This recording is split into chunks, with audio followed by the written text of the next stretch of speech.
আসসালামু আলাইকুম গাইস। আজকের ভিডিওটা অন্যরকম হতে চলেছে। আজকের ভিডিওতে আমি আমার বাগান থেকে টমেটো ছিঁড়ে টমেটো সস বানাবো। তো চলুন বেশি কথা না বলে ভিডিও শুরু করা যাক।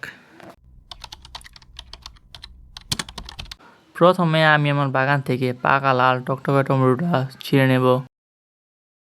তো গাইস, আমার বাগান থেকে টমেটো তোলা শেষ। এখন এই টমেটো থেকে টমেটো সস বানানো হবে।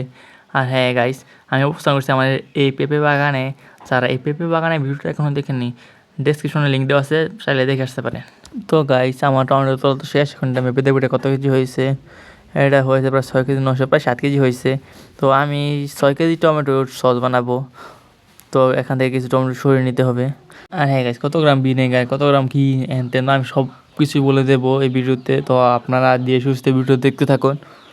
তো দেখতে দেখতে আমি প্রায় 6 কেজি টমেটো নিয়েছি। এখন এই টমেটোটাকে ধুয়ে ধুয়ে পরিষ্কার করে নিতে হবে। তো আমি আমার নিজের ইচ্ছা মতো আমি টমেটোগুলোকে কেটে নেব।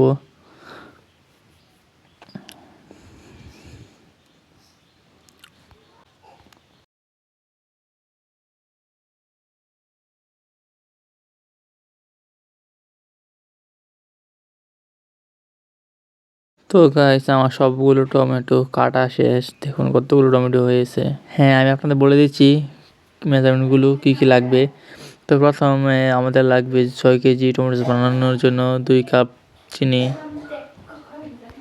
মরিচের ফাঁকি লাগবে 2 টেবিল স্পুন। লবণও লাগবে 2 টেবিল স্পুন। আমি 1 টেবিল স্পুন মাপের কর্নফ্লাওয়ার 2 বার আমি এক পাত্রে ঢেলে নেব, এবং তারপর আমি আবার 1 টেবিল স্পুন পরিমাণ পানি 4 বার এই পাত্রে ঢেলে একসাথে মিশ্রিত করব। হ্যাঁ, আমি দীর্ঘ সময় পর্যন্ত সিদ্ধ করব, যতক্ষণ পর্যন্ত না এটা উড়তানি না আসে পড়ে। আমি ভালোভাবে এটাকে সিদ্ধ করে নেব। হ্যাঁ, আমি এটা মাটির চুলায় সবটুকু দেখাবো প্রসেস মাটির চুলায়, কারণ এটা 6 কেজি। এত কেজি যদি আমি গ্যাসের চুলাতে অনেক গ্যাস অনেক খরচ হবে, তাই আমি এটা মাটির চুলায় করলাম সস বানানোর প্রক্রিয়াটা। তো আমার এই টমেটোগুলো সিদ্ধ করা শেষ। এখন এগুলোকে আমি ব্লেন্ডার করব। আমি এগুলোকে ভালোভাবে ব্লেন্ডার করব, এবং তারপর এই টমেটোগুলোকে ভালোভাবে ছেঁকে আমি আলাদা করে নেব। তারপর এগুলোকে আমি বড় পাত্রে বসিয়েছি ওই গ্যাসের চুলায় অথবা মাটির চুলায় জাল দিতে থাকবো। আমি ভালোভাবে জাল দেবো এবং ভালোভাবে চামিচগুলো ঘোরাবো, যাতে এই টমেটো নিচে দিয়ে লেগে না যায়। আপনাদের অবশ্যই ভালোভাবে এগুলোকে জাল দিতে হবে এবং চামিচ লাগাতে হবে। তারপর আমি এগুলোর উপর চিনি, লবণ ও মরিচের ফাঁকি ঢেলে দেবো। এগুলো ঢেলে দেওয়ার পর আমি ভালোভাবে এগুলোকে মিক্স করব। আপনাদের অবশ্যই এগুলোকে ভালোভাবে লাড়াতে হবে, যাতে এগুলো টমেটোর সাথে মিক্স হয়ে যায়। চিনি, লবণ, মরিচের ফাঁকি এগুলো ঢেলে দেওয়া 10 মিনিট পর আমি এর উপর ভিনেগার ঢেলে দেব। আমি ভিনেগার 1/4 কাপ 4 বার ঢেলে দেব। ভিনেগার ঢেলে দেওয়ার পর আমি কয়েক মিনিট ওয়েট করব এবং এগুলোকে ভালোভাবে নাড়তে লাগবো। এর কিছুক্ষণ পর আমি তৈরি রাখা কর্নফ্লাওয়ারের মিশ্রণটা ঢেলে দেবো।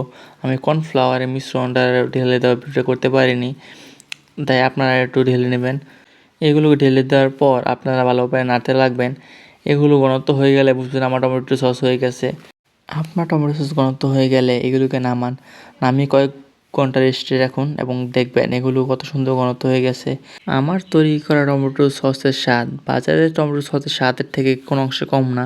তো এরকম আরও ভিডিও পেতে আমার চ্যানেলটাকে সাবস্ক্রাইব করুন এবং লাইক দিয়ে বসে থাকুন।